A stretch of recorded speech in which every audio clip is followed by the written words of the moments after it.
For as long as we have existed, hand-to-hand combat has been a vital measure of our tribal value and the purest metric of our rank.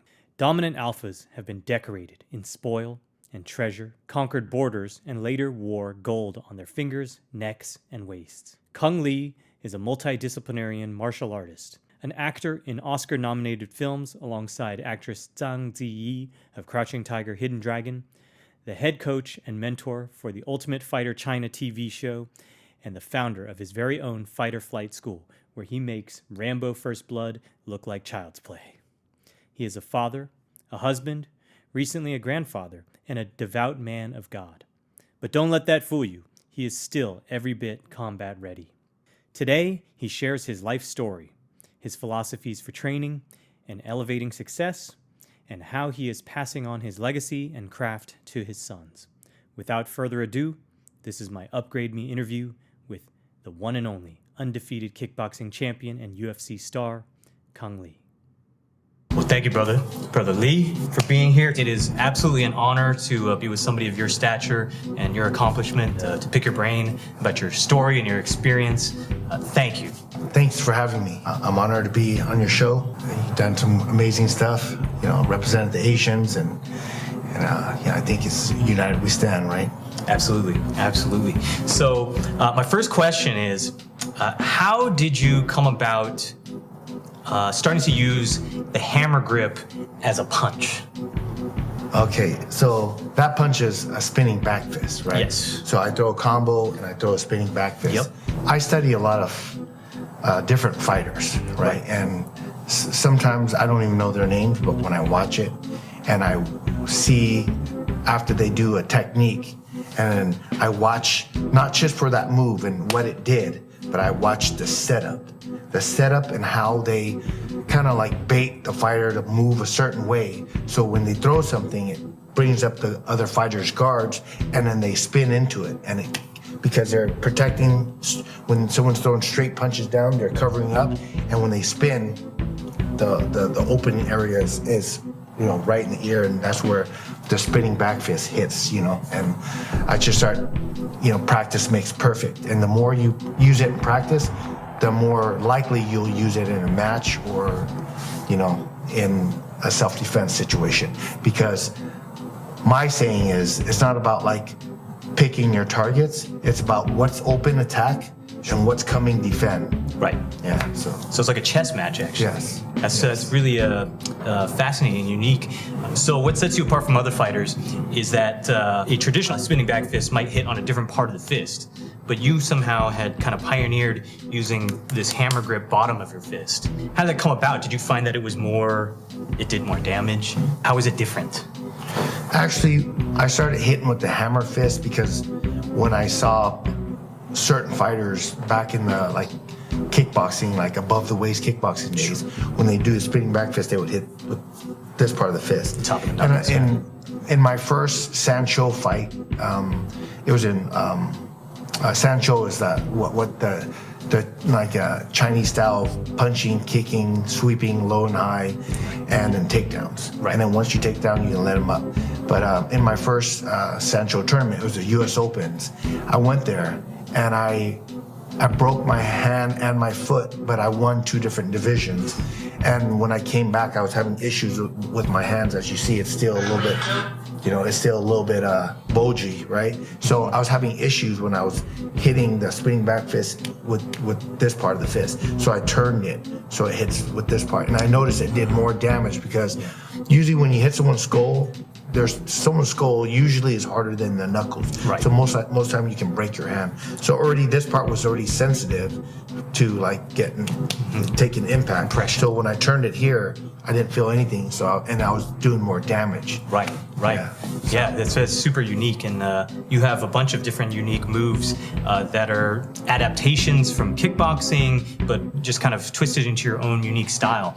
I'm curious, and this is just a silly off-topic question in a way, but were you influenced by, guys in the WWE ever? Early in the 80s, there was the guys like Marty Jannetty and Shawn Michaels. Later on, there was Rey Mysterio, who were known for their acrobatics, right? Were you in any way entertained or inspired by these guys?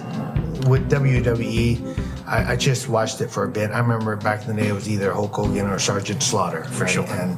But for me, I started watching like kung fu movies, like Shaw Brothers. Like, you know, the 36 Chambers of classics. Shaolin and the Five Deadly Venoms. And of course all the Bruce Lee movies. And I was more inspired by being a martial artist. So when I got a chance to, you know, start martial arts, it was never consistent because my mom was working 2 jobs and she'd pick up a third whenever she, you know, whenever they called her.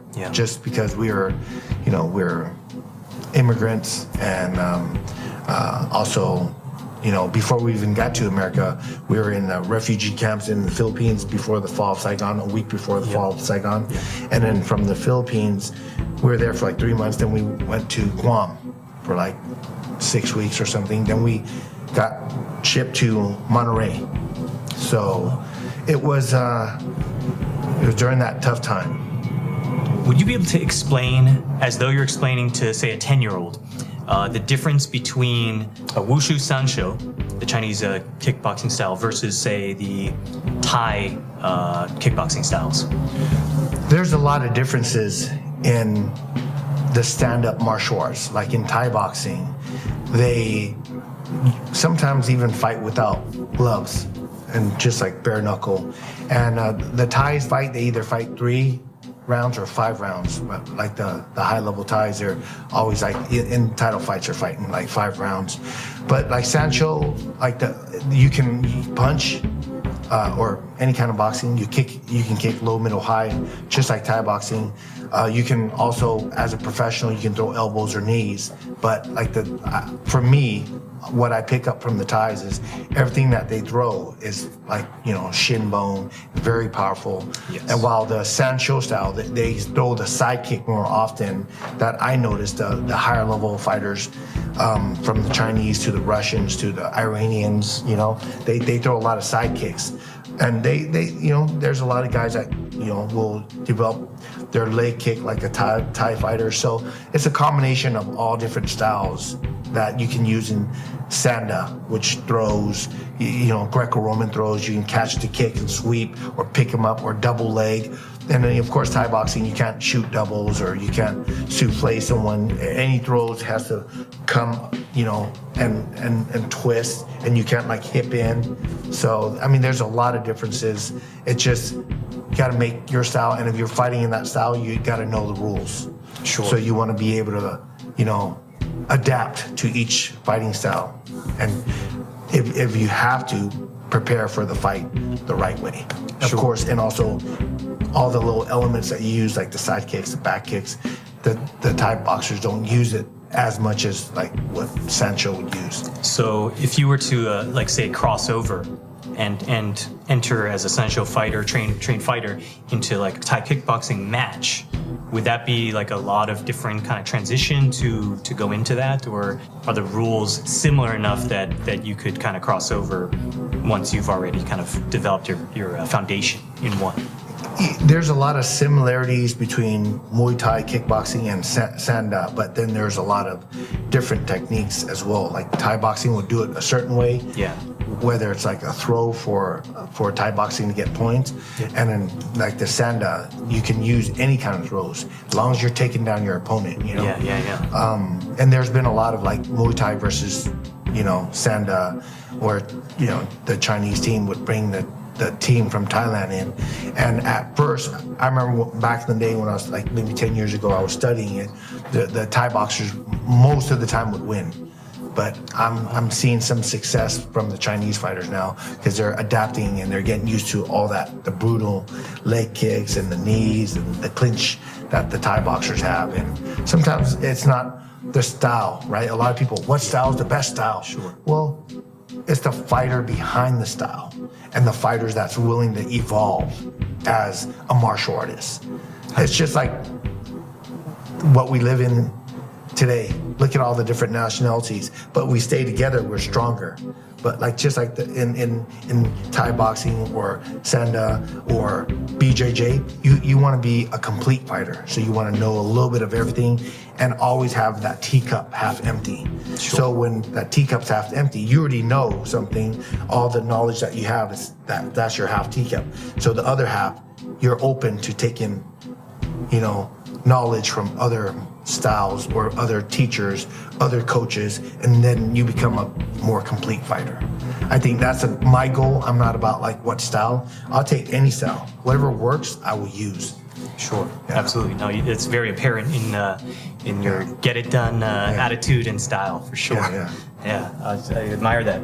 You have been all over the world. Everywhere from premiering the very first Sancho pay-per-view against Jason Yi and winning in a very impressive fashion, to the Strikeforce middleweight title in San Jose against fellow San Jose legend Frank Shamrock in front of thousands of people in the San Jose arena.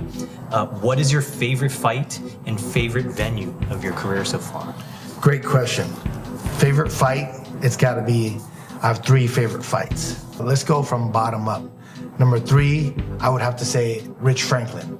Okay. Right? Yeah. I was injured for that fight, but what I did is I did a lot of film study. And I made sure I came in the best shape I could to go 5 rounds, because I think his game plan was to take me in deep waters, gas me out, and I was in shape for it. But at the same time, I did so much film study. The only thing that I got wrong was his distance, because he had really long reach. Yep. So when I first started out, I said, I'm going to take his real estate, but I'm not going to rush in, because I saw what happened, what he did to Chuck Liddell. Yep. Chuck Liddell rushed in, he caught Chuck, and Chuck went to sleep. So I made sure I never rushed in. I call it steady pressure, where I don't rush in, but I'm in his face. Right. With Rich Franklin, I was the underdog. It was the first fight in Macau, and they consider this the first fight because Macau's part of China, so it's the first fight in, all of China for UFC. Yeah. And so after that, I realized film study was so important. But my second favorite fight, I would have to say it was USA versus China. And it was in Hawaii, 1999. And literally our whole team, except 2 Thai guys at the time, I gotta say, I didn't realize it at the time, but then I thought about it after. I'm like, we actually had to bring them in, even though they were waiting for their US citizens. They were not citizens yet, but they represent Team USA, because they lived in America and their life, and now they're all citizens. But back then we didn't know. I said, this is my team. And then so everyone else on the Sanda part, we all lost to China. I was the only one who won, and the 2 Thai fighters, I think it was Bunkert and In Fairtex, and then also Jung Sunan, so 3. Yep. That fight was my second favorite, because representing America, and I knew China was like the best at the time, and they call him the Mongolian King because he's champion at the Mongolian style wrestling, and then he had heavy hands and kicked really hard, and my favorite fight, I gotta say, is Frank Shamrock, because of the atmosphere, the build up, and the name that he brought in, and what he's done for the sport already. And I knew at that time he trained with my old coach, which was Javier Mendez, and had a fallout and moved on to Maurice Smith. And then Javier Mendez told me, Maurice is really good, so expect Frank Shamrock's stand-up game to be as good, but in his style, as mine, because he'll put the pressure and he'll keep coming. He's going to come in shape. So I was in great shape, and that fight became fight of the year, Absolutely. And then I felt like I represented all the Asians around the world. I represented the martial arts, traditional martial arts community around the world. And I think that fight was the one that kind of catapulted me into the next level. Absolutely. Yeah, that's a proud moment for a lot of people, and especially locals in San Jose. I mean, 2 legends going at it, and that outcome's incredible. One for the books. When I first sparred Frank in the gym, I knew he was very dangerous, and he had great cardio.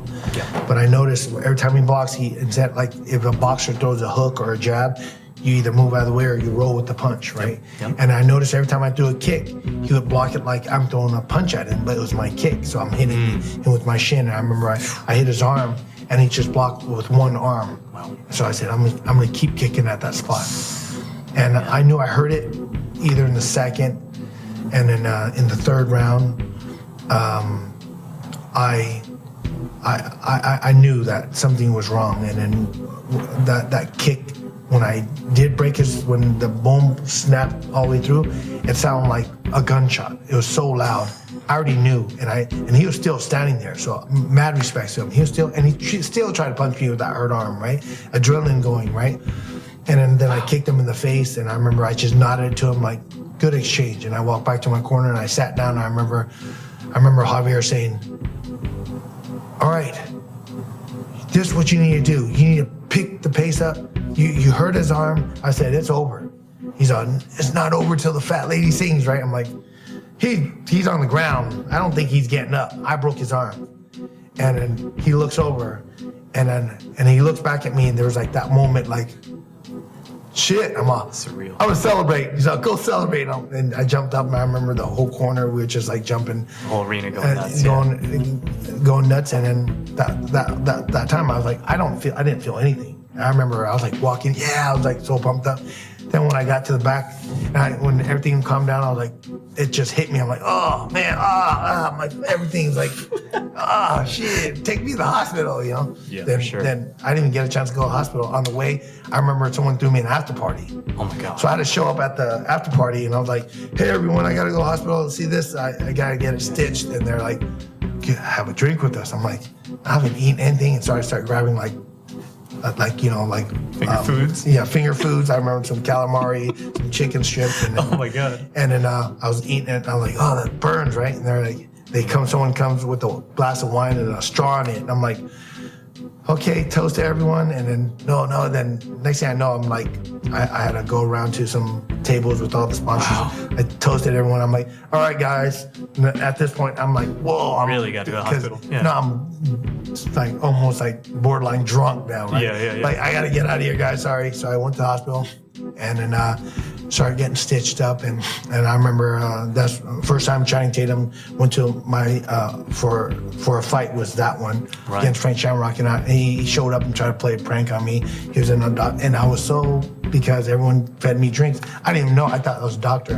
And as soon as he says, okay, I'm gonna have to stick this big needle in you, I'm like, no, that's not cool, man. You shouldn't play like that, especially with me. I might crack you, you know. Right. And he hung out for a bit, and I remember going through all the scans and going through all that whole process. I was like, man, that was worth it. So I went home. Yeah. Next thing I know, I woke up the next day and I'm like, where's the arnica? That's I try to take the natural stuff. Sure. So. Yeah. That's Epsom salt. That's what happened with Frank, My God. Yeah. That's a legendary story. Junkyard dogging at the after party. Yeah. It's amazing. Yeah, but that is the life of somebody that's also not only in a combat sport, but also as a lot of fighters often refer to it as a life as an entertainer in a way, right? You are serving. You are giving a service to a vast number of people, for their faction of watching and being impressed and watching in awe of competition. Yeah. And for as long as humanity has existed, combat hand-to-hand has been one of the true metrics of superiority. It's incredible what you've put yourself through and what you've achieved as a result. What is the craziest thing or the most surprising thing that a fan has ever done in your honor? You know what? I really don't even pay attention to some of the crazy things that fans have done. I'm honored to be that, but I always tell them, like when they were saying idol, I'm all, no. I'm just Kung Lee. God is the idol. You want to worship God. You want to idolize God, not me. Yeah. So, like for me, I'm, bless you, thank you very much. Sure. I sign whatever they do. I've signed some body parts on the females. I was kind of shocked to do, like Okay, and even like the boyfriend standing there, I'm like, you okay with this? I mean, this is very uncomfortable for me. Of course it is. But, it got done, and whatever the fans, because they're the one that kind of take my career to the next level. But I definitely, my son's coming up, and the first time I asked him the question, would you rather be wise or would you rather be smart? One or the other. You always have to be wise because you learn from your mistakes and you become wise from it, right? But the smart one, they'll learn from the wise one and won't make the same mistakes as the wise one did. I want to bring him up as, all glory goes to God. God first, family, and it's all about representing the Asians, right? And, his mom's side, which is the Mexicans, and the humans in the right way. Right. That's a great foundation. Yeah. Yeah, at all times. Hitting basically like all state level in middle school in San Jose, and then at the junior college state champion level. Mm-hmm. What did wrestling mean to you at that time? Well, wrestling meant to me when I was coming up, it kept me out of trouble. Yep. Without wrestling, I think I'd be hanging out with the wrong crowd because I was in a tough neighborhood. I went to Peter Burnett, then I went to San Jose Academy, which was rough school. I remember, a lot of bullying went on, and by the time I got to high school, I was already like a good wrestler, so I used to have to stick up for a lot of people who were getting bullied on. As growing up, it's being Asian, it's people look at us in a different way, like we're nerds or we're weak or whatever it is, and I feel like I've definitely taken that stereotype out. I'm big, I'm physical, and I've done some stuff. Yeah. So. Absolutely. They can't put that on the Asians anymore. Right, yeah. Right. I like that. Yeah. I like that. We need more heroes like you. Given what you've said about the meaning and the importance of wrestling to you, it's clear that you had a natural gift from a very young age. You also fostered that gift by working super hard. Did you ever have interests in going in a different direction? When I was younger and I started doing martial arts more because I was being bullied, I just did it because I want to learn how to defend myself. I enjoyed doing martial arts. I enjoyed wrestling. And I had to help my mom's travel agency. So I was like that guy who, American Travel Planners, Kung Lee speaking. Right? Okay, So, yeah. I never really thought about it. My grandfather was very religious, and he taught me at a young age and said, sometimes it's not your plan, but you got to go with God's plan. You got to trust in God. You got to say your prayers. You got to know your Bible. And then so at a young age, I was already thinking, what is your plan for me, God? What is it? I don't know. I want you to lead me there. In Jesus Christ's name I pray, right? And next thing I know, I'm here. I'm talking about my career. I'm talking about what I've done. Yeah, it feels like a blink of an eye, and now Yeah. we're here, and all those things. Yeah. I don't talk about this a lot, but when things really took a turn for the worst for my own family, my father was in hot water with the law. I had a cousin that went to prison. I subliminally lost appreciation for the value of my own life. I became reckless. However, I also found that allowed me to innovate, and the sky was the limits. I started to ride motorcycles from San Francisco to Mexico. I started to do concerts suspended from the air at the top of skyscrapers. And I'm curious, having this very kind of movie-esque like childhood, being, airlifted by helicopter to, distant lands, and facing the challenges you've faced with growing up in a foreign country. Did you ever lose faith or the sense of value of your own life? With everything that's going on, the good times run with the bad times. I've never lost faith. Ever since I was younger, and I was able to be part of a lot of different functions, like whether it's wrestling or standing up for someone who's being bullied. I've never lost sight of what I needed to do, because I always have God in my life. And I can honestly say that I never was reckless with my life. I was more hurt hurt when I lost matches in wrestling or I was really affected. Like the biggest one when I was undefeated in MMA and I took the fight and I was in, in the game because I was out doing films and stuff, and I just came back and, I had faith and I believe I can win. I lost because I lost and it wasn't my day. And I take that learning experience that God gave me and applied it to my life.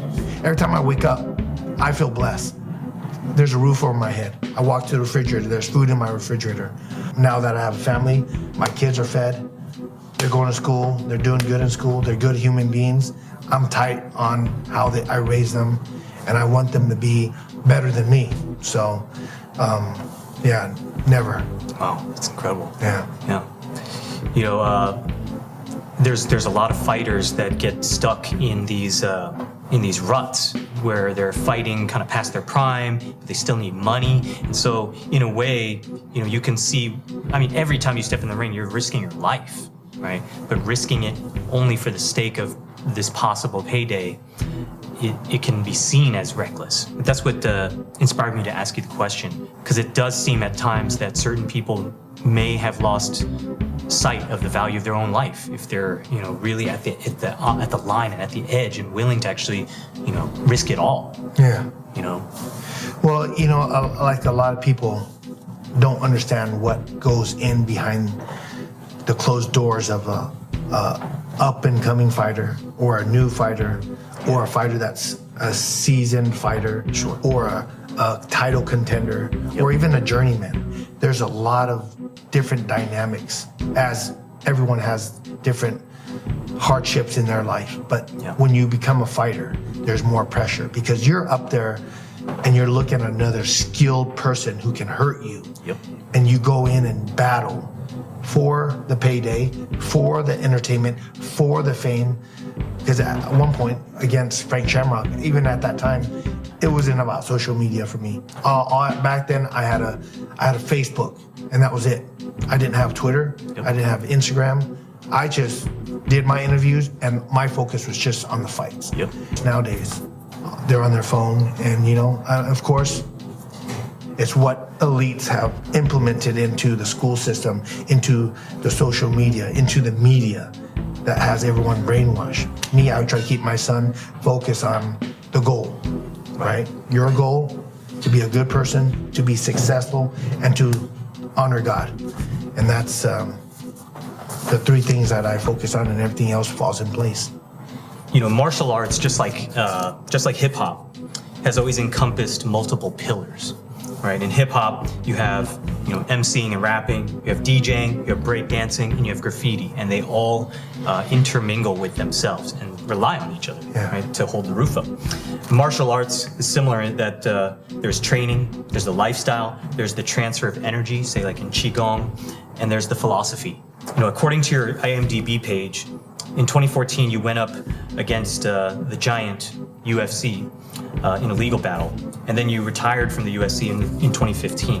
Tons of people are curious about that period of time, and we all face battles of against forgiveness. Are you able to speak on that? Of course. I believe in my last fight against Michael Bisping, wasn't my night. He beat me, and I didn't want to sign a extension to my contract because my lawyer was out of town. He was on vacation. And at the same time, Scott Coker now is the president of Bellator. So I had a place to go. Yep. So of course, me believing in what happens behind closed door with the people in charge in the UFC, they know who they are.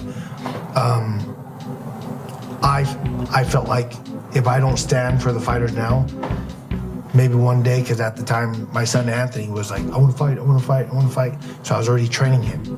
And I knew that if he had to go through what I had to go through, he will never get the most out of his contracts. He'll be fighting to build someone else. Right. It's all about, he should be fighting to build himself and his family and, whatever God lets happen.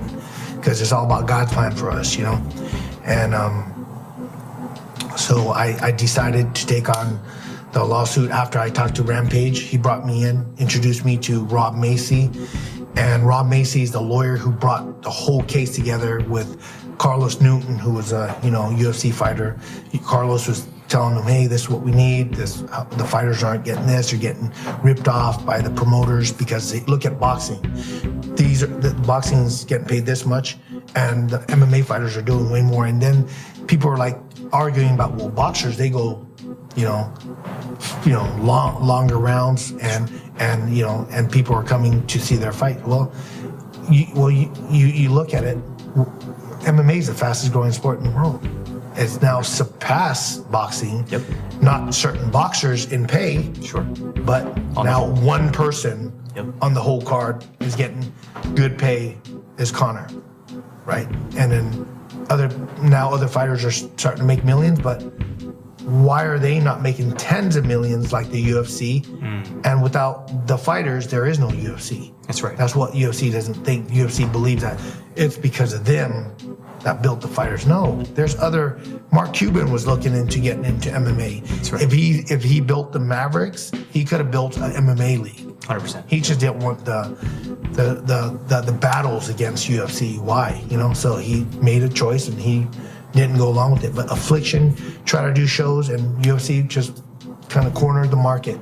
Look, they bought out WEC, they bought out Strikeforce, they bought out Pride. Yep. They cornered the market. So I said, hey, it's John Fitch, a couple other guys. John Fitch was my old teammate from AKA, and then there's a good group of guys, and I said, hey, I think God's leading me this way. I put it in your hands, God. Let's see what happens. 7 years later, we finally got a judge in a high court, I believe it's federal or supreme, that's gonna certify our lawsuit against the UFC. That's huge. Even though it takes 7 years, it doesn't matter. We got to be in it for the fight, for the future. Absolutely. So yeah, and that brings a lot of thoughts to mind in terms of people like Jake Paul, who claim that they're leveraging their popularity on YouTube to bring more visibility to both UFC and boxing at the same time. But I think that's a whole rabbit hole that we may not need to get into. For me, the curiosity lies in splitting between the virtue of forgiveness versus the belief in karma. And for you, where does it lie there? Where did your mind go in this particular time? Were you thinking, okay, I want to be the better man, and eventually I'll embrace the virtue of forgiveness? Or are you thinking more along the lines that God is going to do His will, and karma will take care of this shit for me? I believe in karma. People who do bad things, karma will find its way around and get them, whether it's now, later, or when they're standing in front of Jesus getting judged. But for me, I try to put it like, hey, like I wake up like every day, I have things that I need to do, but when I wake up, I say, what mission or task do you have for me today? I get excited about it, it's like a lot of people they don't understand there's another level. There's to, being connected to God, but then there's another level where when your wife and your mother-in-law are exorcists, right. And my mother-in-law is undefeated in over 400 exorcists. Now, I don't care what people say. Right. They can say I'm crazy, but I don't care. Right. They can say that because they're not at that level. They're not at that mindset. They don't have that in their heart. They don't believe God enough in order to face something as evil as a demon. If you don't believe in God, then you'll never know about this. There's some people that believe in God, but they don't believe in the devil. There's some people that believe in the devil, but don't believe that there's a God. There's all kinds of weird stuff going out there, and I believe it's society. And it starts from the top, the government, or whoever's controlling the government. But you gotta wonder, whoever's controlling the government, who's controlling them? Right. There's a higher level. Of course, always. Whether it's dark or it's the light, right? But in the end, God wins. Yeah. People can believe what they believe. It's a free country. We get freedom to choose what we think about, but now they're trying to take that away. But no matter what, I'll die for God. That's it. It's how deep you want to go. That's the higher power. That is the upgrade. Yeah. This show, what's your upgrade? Connect with God. You'll have the biggest upgrade of your life. Yep. And the life after. Yep. Yeah, absolutely. Yeah, my brother. You are one of the few very fortunate that was able to taste gold and then successfully transition into Hollywood and being on screen and have success there as well. As an Oscar-nominated movie star, how are the diets of a mixed martial artist or a combat sportsman different from training for on screen? Well, the biggest difference, training for a fight and dieting for a fight, than preparing for a movie. There's a difference. Yep. You prepare for a movie, but you have to train for a fight to be prepared for the fight, right? Training for a movie is a lot easier. A lot easier. It's just longer hours. And you're not getting punched in the face. Or you're not blocking kicks to the head, or knees, or elbows, or chokes, or ground and pound. Sure. So it's a lot easier. I think a lot of things are easier than getting ground and pounded. Like the funny thing is, like, I got a lot of friends that are still very successful in Hollywood. Yeah. But I think, like my path, I put it in God's hands, and what I need to do is, I'm going to focus on spiritual battles. When you see a real exorcism, and you see what's inside of the person, and they know things that only you know, and they do things that you couldn't do yourself, how they contort their bodies. People can say, oh, it's a disorder, or they're mentally ill. Yeah, okay, well, mentally ill or whatever, they don't climb or float. Yeah, otherworldly. Yeah. We're here today in your partner's gym here in Punch King, right? Beautiful state-of-the-art gym. And a lot of the folks today that are coming to these gyms, their primary concern is the optics, how they look. For your body type and your experience, what was the most efficient diet in terms of simply the optics of looking good? Well, being in the gym like this, the training makes you feel good. Yep. And makes you confident because you're hitting all the same moves as a boxer. And now, like these bags, the Punch King bags, right? For me, when I hit the bags, it feels like I'm doing bag work, but at the same time, I'm doing mitt work because there's all these little angles and, targeting that I can focus on. And when people, they do it for their looks, I do it for how I feel. And I've been blessed with a good physique and a good genetics, but if just like everyone else, if I didn't take care of my body, if I ate wrong, I'll look like someone who doesn't eat right or doesn't diet. Sure. Yeah, absolutely. So you recently shared a quick post about turmeric as a supplement to clean fluoride out of your brain, right? You're clearly looking at diet from a molecular level, and both from a wellness and a performance angle. Have you ever used DNA testing as a mode of optimization? No. No. For me, if people don't know about what's going on with the water, what fluoride does, whether it's in the water or in toothpaste or all the different harmful chemicals in foods, in shampoos, and why is there chemtrails? Why do they need to spray stuff in the sky and then they say, oh, that's the debris or whatever that's left from the jets? Come on. Dig down the rabbit hole. You'll see what's going on. It's not coming out of every jet, surprisingly, right? Yeah, it's not coming out of every jet. Only certain what's going jets. On? So there's something weird going on. There's something evil and dark going on. Man's supposed to be, we should be living longer than what we're living now. Why is that? Ask that question. Then do some research. Then you'll know it all stems from the top. When you're training, how do you determine where the point of diminishing returns is? Listen to your body, especially when I'm training for a fight. Now, every time I've gone through like a bad camp or a good camp or an okay camp, now I get to put my son's camp together. Yeah. I'm trying to make it fun for him. I try to make it like it's not a camp. Awesome. Right? When he wants to come in and train harder, I know I'm doing my job right. Because it makes him feel good about himself to train, to hit different levels, to be able to give decent rounds to better rounds, to good rounds to some of the amateur and pro fighters that are more skilled than he is. Right. You know, and it's great to see like my son where everyone's fighting and they have a high level there of a cardio, a high level of strikes, and all of a sudden you see my son who's this young teen in the back doing double kicks, doing back kicks, you know, slipping punches. I'm like, that's my son. I done a good job. I'm proud of him. Yeah. You know, and I sit there and I watch, or I coach. You know, I tell him, suck it up. What you made of? Yeah. You getting pushed? Are you gonna break? You know, I get in his head in different ways, and you never have to be mean.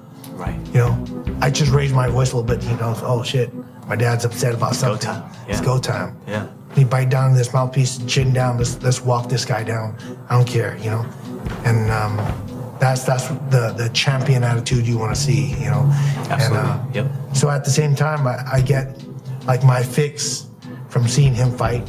You know, but at the same time, I get my stress from seeing him fight. You know, I get some white hairs from seeing him fight. But you know, in the end, it's what he wants to do. I'm supporting him. And he's very positive, God-fearing. Yep. Yeah. And the faith is very strong. So I'm very confident. And I, you know, a lot of times when things don't happen, and we expect it to happen, instead of asking why it didn't happen. He must have avoided us from some kind of pitfall. Thank you, God. Yeah, yeah. You know, praise God, because we don't know what would happen if I or my son or my wife would have taken that thing that we think was right, and all of a sudden it gets directed a different way. We know that He's watching out. It's just like, you know, you can't hear God, but you can, if you're connected enough, you can feel Him. Then you can actually hear Him. You know.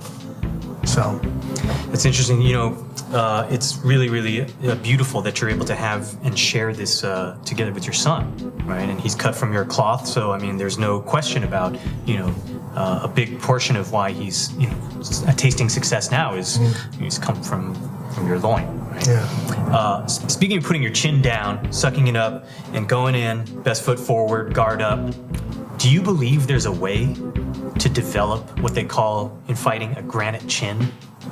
I don't teach my son to have a granite chin, and if there is, I already know my son's got a great chin. Yeah. You know, I mean, putting time with him and sparring with him. Of course, I never want to hurt him. I just want to touch. But sometimes he's moving, he's quick, and I throw a punch, and he's moving into it, and I hit him. I'm like, "Oh, you okay?" And he's like, "I'm fine. Let's go." So, but what I'd rather teach than teaching or helping someone get a granite chin is not to get hit. And that's what I teach him more. When he gets hit, he rolls with the punch. Yep. You know, you don't want to test your chin, right? It's all about not getting hit. But when you do get hit, you got to roll with it. And when you get rocked, you're gonna have to dig deep, right? And it's part of the fight game. You know, things like this could happen. You can get hurt. There's a lot, but I remember the first day I brought him into training with the smash fighters over in Milpitas. There's a lot of great fighters like Sean. He's like 15-0. He's pro. There's there's a whole stable of guys my son's weight over there. I always go over there with my son, getting him in for sparring, and I tell him, this is your learning experience here.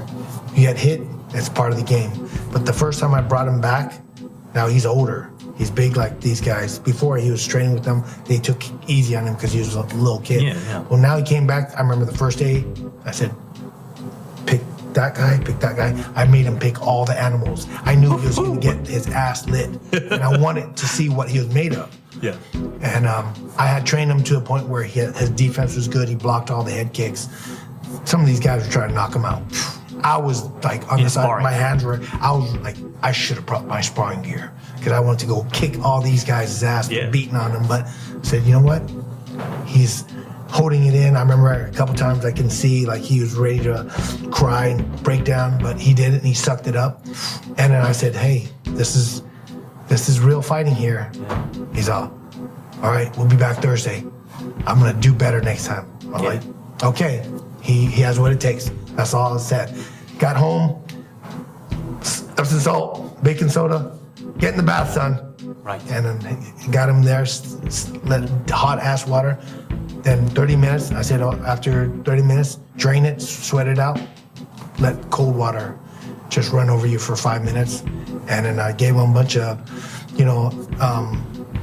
CBD and, arnica pills so he's not too sore the next day. And the next day wasn't sparring. He's all, Dad, let's hold pads. Okay. Hit some pads. Okay, you're done. Good. Resilience. Good. Yeah. Next day, Dad, we're gonna be late for sparring. I want to see if he was like, hey, Dad, I'm ready. Okay, I was ready anyways. I was just sitting down acting like, oh, we're not gonna go. He ended up take me back. Went back, fought these guys hard. I'm like, okay. Next thing I know, 3 months later, he's now giving rounds to some of the guys that are fighting in their pro debuts in MMA and stuff like that. So I know he's come a long way in 3 months. Yeah, and he's 3 contending months, for and now he's nationals, fighting for a national title in 3 months of competition. It's incredible. Yeah, That's so- awesome. I'm so happy for you guys. That's Yeah. really well deserved. All glory goes to God. Absolutely, 100%. And I want to talk more about that actually, about training camps versus coming out of in recovery. But you and Arnold Schwarzenegger both talk about shocking the muscles.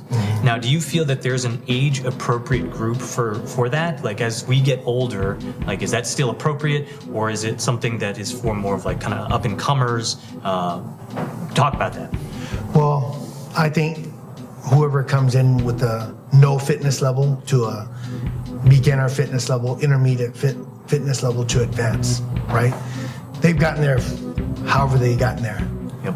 How do you improve? How do you take it to the next level, right? So if the muscle's used to the same workout for the last 6 months, you're not doing anything different. Maybe you're trying to push a little bit harder, add in a minute. Okay. You're still doing the same thing. Yep. So by confusing the muscle is maybe change your routine around.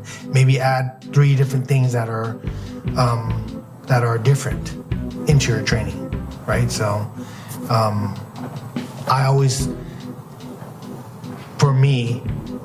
change my workout around and make it like I'm confused, like my body's not expecting this kind of workout. And I always notice better results that way. So, then I start doing with all my students, confusing them. The students will come into my class and they're not knowing what coach has in store for them. And the amount of improvement is shown from all the fighters that I've coached, especially now with Anthony. Within a 3 months time, every tournament he's getting like day and night better. So Awesome. It's all about muscle confusion. Yeah. His workouts are never the same, just in different orders and with new elements all the time. Gotcha. So we had a question that came in from New York, actually. A brother named Rich Shu asks, given how martial arts has developed over the last couple of years with MMA, what do you think will be a new evolution in martial arts in the next 10 years? I mean, martial arts are always gonna evolve, just like life will evolve. So I don't know, I try not to look that far. I try to live in the present day and learn from the past and make tomorrow brighter. So I don't know. Yeah. Hopefully where all fighters of any combat sports gets equal pay, or, what they're worth, paid what they're worth. And these promoters get a little karma. And all the evil people out there get their karma. Absolutely. Yeah. I'm with you on that. His follow-up question is, if you had to pick one, and I know this is going to be difficult because you studied many and you're versed in all kind of a universe of different self-defense mechanisms. What does Cung Le think is the superior martial art if he had to pick one? I would have to say mixed martial arts, because then you can train everything. Right? You can't just pick one style. Yeah. Because if you don't evolve, what happens? You become extinct. Yeah. You know? So you have to evolve with the times. What are you doing the martial arts for? Is it for self-defense? But just in self-defense, Taekwondo has their own self-defense, karate has their own self-defense. Right. Let's just take the best of every system and make it your own style. Become your own style. Yes. That's 100%. Become your own style. I like that. Yeah. Bruce Lee's the first mixed martial arts fighter that implemented what works. Right. You know, maybe back then he didn't understand so much about jiu-jitsu, so he didn't do as much. But I'm sure I saw some, you know, he's knowledgeable in that. I think he did an arm bar in there somewhere, you know. Sure. But he's always evolving and improving. And back in that time, you know, people didn't worry about the takedowns and what happened on the ground. You know, it's all about the stand-up. So martial arts has evolved. Now it's all about where it goes. Yep. Are you prepared where it goes? Because if you pick one style and it's only a stand-up style and someone takes you down, now you're even. Or somebody's got your back. Yeah. You're in a whole different world of solutions and problems. Yeah. Absolutely. You know, with Bruce Lee, do you believe he was the fastest kicker in the game? I believe he was a very fast kicker in the game, but this is what I always tell my son. You're gonna get good, and you're gonna get awesome to the point where you're awesome with someone out there, and it all comes down with here, mindset, and here, and heart. That will win the match, because both you guys might be at the same level, but who's gonna want it more, and who's gonna stay more calm and more focused in the fight to take the victory, right? 100%. And who's confused their muscles enough to go through that grind in that moment, who has had to dig deep enough and also let their body recover so they can perform at a high level. Because there's been time where I've gone out there and I felt like I didn't perform at a high level because I overtrained, because I pushed too hard. Right. So now that I have all that knowledge, as soon as I can see it in my son's face, as soon as I see something, whether the color changes in his face because of like not enough water or something, I know right away. Whatever it is, From an outsider's point of view, you're somebody that just always has the pedal smashed to the metal. I gotta ask, what is your philosophy on recovery, and what is the difference in recovery in the sense of recovering from training versus recovering after a fight? Well, when you train hard, you break down your muscles, and of course you also absorb impact because of the style or the game that you're in, whether it's kickboxing, MMA, or even just jiu-jitsu. You take damage, even in practice. It's all about how you take care of the injury or the damage part or the overused, like, you know, feeling like maybe you're almost gonna overtrain. Yep. You always have to make sure you know your body the best. So a lot of times I just ask my son, how are you feeling? And he gives me an honest answer, because by being honest with me, I know where to go. Yep. And he knows that. So he's always gonna be honest with me. If he lies, then he's only hurting himself. It's not about being tough here, it's about being smart. Right, and they pay it down the road. Yeah. I see. So a lot of people only get to see, what's on TV, right? They see you go toe to toe. They see you, you are taking damage or inflicting damage. But walk me through what happens immediately after a fight in terms of recovery. I mean, you go straight to the hospital. What does it look like? After a fight, yeah, it all depends on what happened during the fight. Okay. During the fight, you take a lot of damage, they're gonna send you to the hospital. You got a cut, you gotta go get, they might have a doctor there to stitch you up. Yep. Then you go to the doctors to make sure everything else is okay, you get your CAT scan and all that. It's just all part of the game, which is pretty much every promotion, they make sure to take care of their athletes, that way, because now it's in the medical, the athletic commission, their hands to, make sure the fighters are okay. The promoters, they got what they want. They got the fight. Yep. They got the gate. They got the pay-per-view. Yep. They're happy. Some might check up on their fighters. Most times, the UFC, I remember after I got injured, when they saw me, how you doing? Oh, I'm all right. I'll be fine. But Okay. But nothing over the Scott Coker's the only promoter that I know, because he's come up from a traditional martial arts background, so he cares about his fighters. And if you talk to him, with respect, he gives you that same respect back, And I've worked with Scott for a long time. I've worked with Dana. Worked with Lorenzo. Hands down, Scott Coker's the best promoter in my eyes. Sure. Yeah. Can you give us an insight into what it looks like when you go into training camp for for an important fight? When I go into a training camp, every fight that I go into is an important fight. Yep. I take every fight like it's my title fight. Yep. Even though it's whether it's a tune-up or a fight so I can climb the ranks. Yep. Every fight's important. Yeah, and what does that look like? You disappear? Do you go out into the wilderness? Do you stay somewhere in the city? Do you like to have people around you? Few people, a lot, little?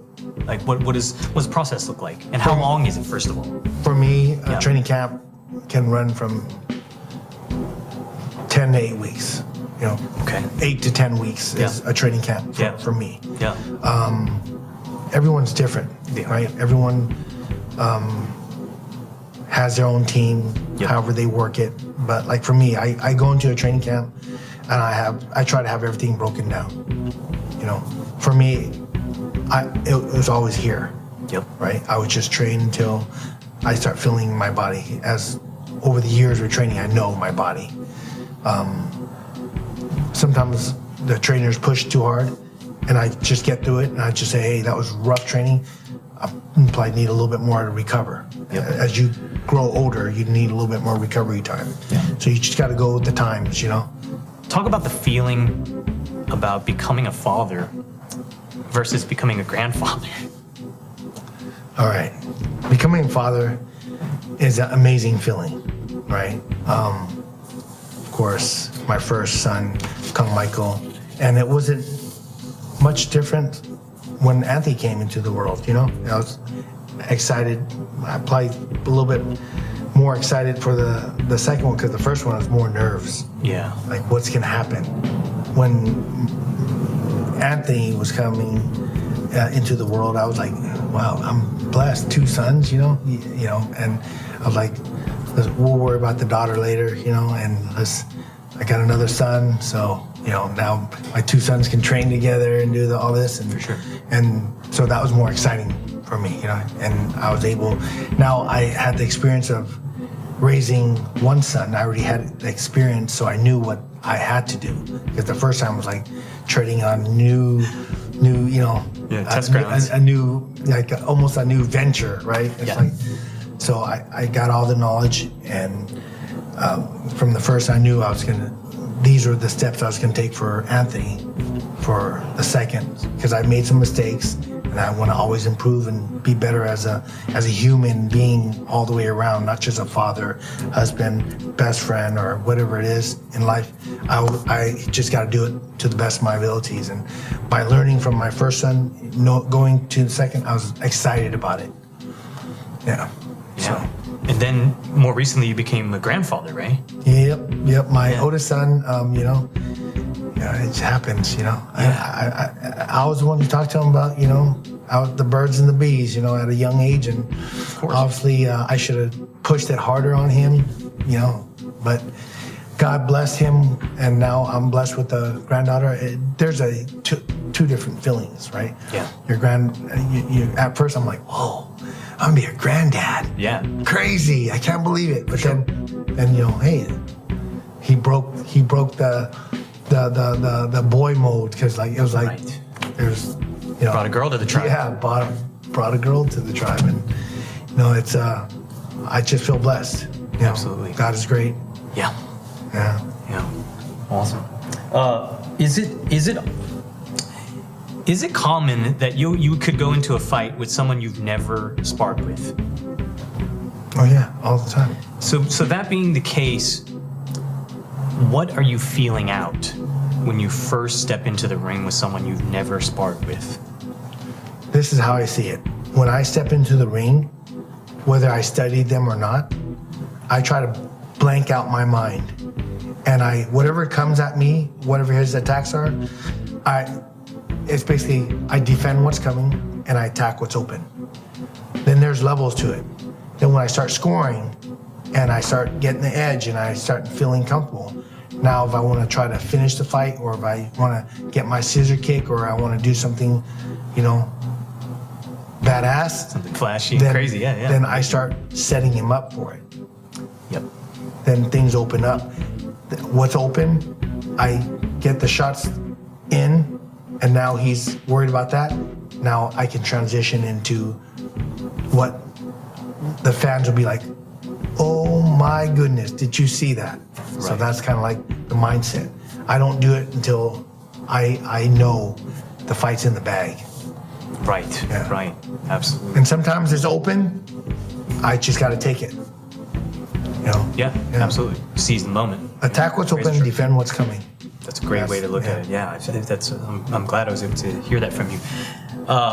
With your with your fight or flight training program, you look like straight up real live Rambo First Blood. I'm not gonna lie. You're out there maneuvering obstacles, you're kicking serious ass, and you're shooting guns. I can't think of a single person more readily prepared for the zombie apocalypse than you, brother. Does your training program encompass a basic survival training as well? Like surviving in the wilderness, for example, or staying alive in these kind of stressful, environments? There's different levels to it now, right? Yep. Of course, with new shooters, because I'm NRA certified to teach, and with new shooters, I have to teach them first the basic gun safety, then how to, muzzle anticipation, because the kick might scare people. Sure. Then once they get used to it, you maneuvering the gun, maneuvering in different positions, and using different, concealment or cover, right? And then from there, if they want to take it to another, level, whether it's survival or whatever it is, then that's what they ask for. But right now, there's so many people just learning the basics on how to manipulate a gun, how to use it with being very safety, because they have kids in the house. Sure. So there's a lot of layers to take it to where I've gone. Of course. Get the guidelines. Gotta walk before you can run. Yeah, I'm not the best survival guy out there, or I wouldn't say I'm the best shooter, but I'm good enough to hold my own. Yeah, for sure. And since I've been in these situations where I'm fighting another high-level guy, if things break out, I feel like my composure will keep me in that fight. Right. I know it for a fact. Without a doubt. And of course, I put it in God's hands, and go from there. Absolutely. Yeah. So you call it fight or flight, right? Obviously, the animalistic instinct and obviously it's sexy to show the fight side of things, right? Defense or victory, for that matter, right? But I'm curious. There are a lot of well-known coaches and masters in martial arts often talk about the element of how the first thing you should do is try to avoid conflict. And that's the best way to keep yourself, to defend yourself, right? Does your fight or flight training program incorporate a flight element? Of course. Talk about that. Enough.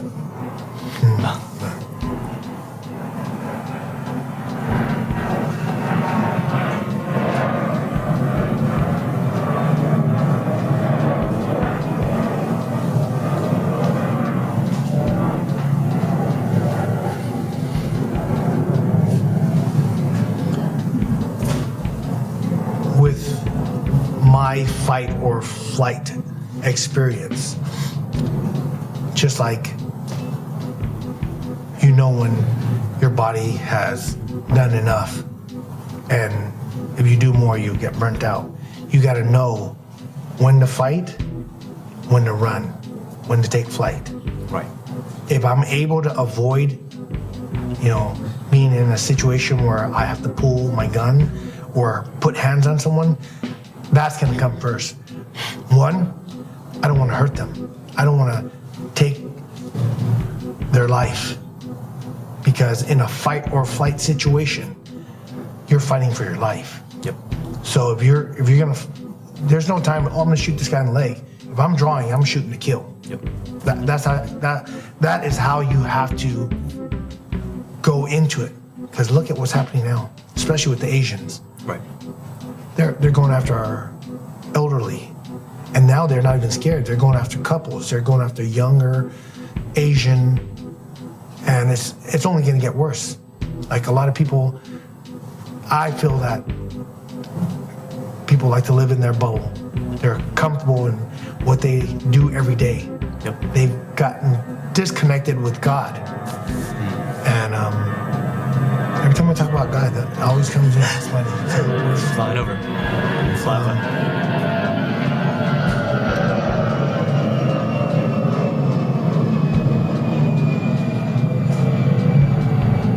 Just start from bubble. Okay. I feel like a lot of people they're living in a bubble. They don't want to step outside because they're comfortable there. Yeah. And they don't want to make any changes in their life, right? Yep. And how I see it is like, okay, we're living in a dark time. You can take it the way you want to take it. If you want to be disconnected from reality, maybe some people are not meant to wake up. I don't know. I can only speak for myself. I see exactly what's happening. And I'm looking for the signs, because there's certain things in the Bible that tells you what to do, and we're preparing, because I truly believe we're living in Revelations. And why a lot of people say, oh, it's the precursor for the mark of the beast. It's okay, well, if you're injecting a vaccine that's patent number 060606, what are you injecting in your body? The number of the beast, the mark of the beast, that's what you're doing. Why is there a legal loophole? The waiver, you can't do anything with them. You're signing your rights away. So that's what I see. Absolutely. And pretty soon, what's the Bible say? You can't buy, sell, or trade unless you take the mark. What are you willing to do? How I see it is, no one's willing to do what Jesus has done for us. It's like God gave us our soul. Jesus died for our soul. And now the choices that we've been blessed with God, what we do with our choices will determine what happens to our soul. That's how I see it. 100%. Okay, so close it out with people. Yep. So, Brother Kang Lee, you are a champion among men. Your accomplishments are nothing short of a miracle. It's been an honor to sit with you, and from what I hear, you're passing your legacy on to your son, Anthony, and you guys are about to hit some action. So if it's all right, we're going to stick around and maybe catch a little bit of that action. Sure. Thanks so much for coming on. Yes.